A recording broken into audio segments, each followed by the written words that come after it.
நினைக்காத. ஃப்ரெண்ட்ஸ், அவலில் ஒரு டிஷ் செய்யலாம். அதுக்கு கொஞ்சம் அவல் எடுத்திருக்கேன். இந்த கப்பில் 2 எடுத்திருக்கேன்.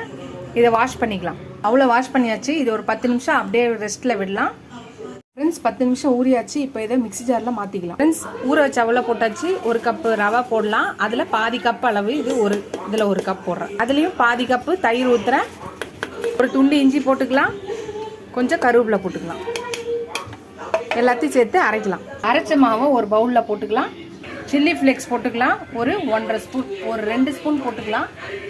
1.5லேருந்து 2 ஸ்பூன் போட்டுக்கலாம். தேவையான சால்ட்டு போட்டுக்கலாம்.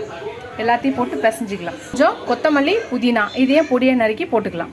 ஃப்ரெண்ட்ஸ், சில்லி ஃப்ளேக்ஸ் அதாவது காஞ்ச மிளகாய் தூள் ஒரு 1.5லேருந்து 2 ஸ்பூனும், புதினா கொத்தமல்லி கொஞ்சமும், சால்ட்டு ஒரு 1/2 ஸ்பூனை போட்டு பிசைஞ்சிக்கலாம். இந்த மாவில் ஒட்டாத இருக்கிறதுக்கு கையில் எண்ணெய் தடவிக்கலாம். எண்ணெய் தடவிட்டு ஒரு உருண்டை எடுத்துக்கலாம்.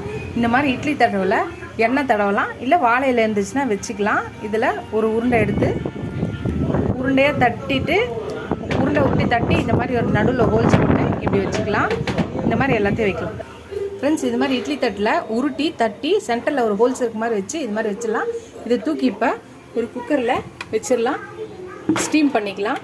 நீங்கள் இட்லி குண்டா வச்சுன்னா அதில் வச்சுக்கலாம். ஏற்கனவே ஃப்ரீ ஹீட் பண்ணி வச்சுருக்கேன். சுடு தண்ணி வச்சு இப்போ இதை மூடி வச்சு 10 நிமிஷம் வேக விடலாம். 10 நிமிஷம் ஆச்சு. இது எல்லாமே வெந்துருச்சு. இதை தனியாக ஒரு தட்டில் எடுத்து வச்சுக்கலாம். ஃப்ரெண்ட்ஸ், இது வேக வச்சதை தனியாக தட்டில் எடுத்து வச்சு இப்போ இதுக்கு ஒரு தாளிப்பு கொடுக்கலாம். மசாலா கடாயில் எண்ணெய் ஊற்றியாச்சு. எண்ணெய் ஊற்றி காய்ஞ்சோடனே கடுகு போட்டுக்கலாம். ஒரு ஸ்பூன் கடுகு, 1 ஸ்பூன் சீரகம், வெங்காயம் ஒரு 2, பூண்டு ஒரு 3 பல்லு பொடியாக நறுக்கியிருக்கேன். ஒரு 2 பச்சை மிளகாய் நறுக்கியிருக்கேன். அதையும் போட்டுக்கலாம். கருவேப்பிலை கொஞ்சம் போட்டுக்கலாம். எல்லாத்தையும் வதக்கிக்கலாம். தக்காளி ஒரு 3 போட்டிருக்கேன். சின்னதாக இருந்தால் 3, பெருசாக இருந்தால் 2 போதும். தக்காளிக்கு தேவையான சால்ட்டு போட்டுக்கலாம். 1/2 ஸ்பூன் ரெட் சில்லி பவுடர் போட்டுக்கலாம். அப்படி மிக்ஸ் பண்ணிக்கலாம். தக்காளியில் நல்லா கொஞ்சம் வதங்கிடுச்சு. இப்போ இந்த வேக வச்சது எல்லாத்தையும் எடுத்து போட்டு மிக்ஸ் பண்ணிக்கலாம்.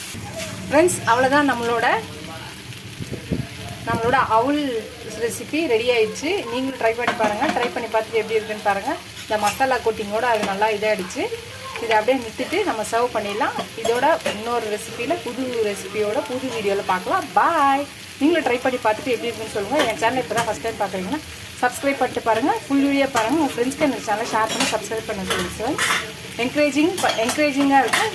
சப்போர்ட் பண்ணுங்கள்.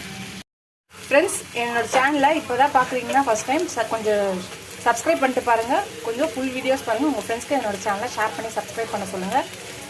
என்னோடய சேனலை சப்ஸ்கிரைப் பண்ணி எனக்கு கொஞ்சம் என்கரேஜிங்காக சப்போர்ட்டிங்காக பண்ணுங்கள். Keep supporting my channel. Keep வாட்சிங் மை ஃபுல் வீடியோஸ் ஃப்ரெண்ட்ஸ். எல்லா வீடியோஸை பார்த்து கொஞ்சம் எனக்கு என்கரேஜ் பண்ணுங்கள். சப்ஸ்கிரைப் பண்ணுங்கள் ஃப்ரெண்ட்ஸ். டாடா, பாய், குட் நைட்.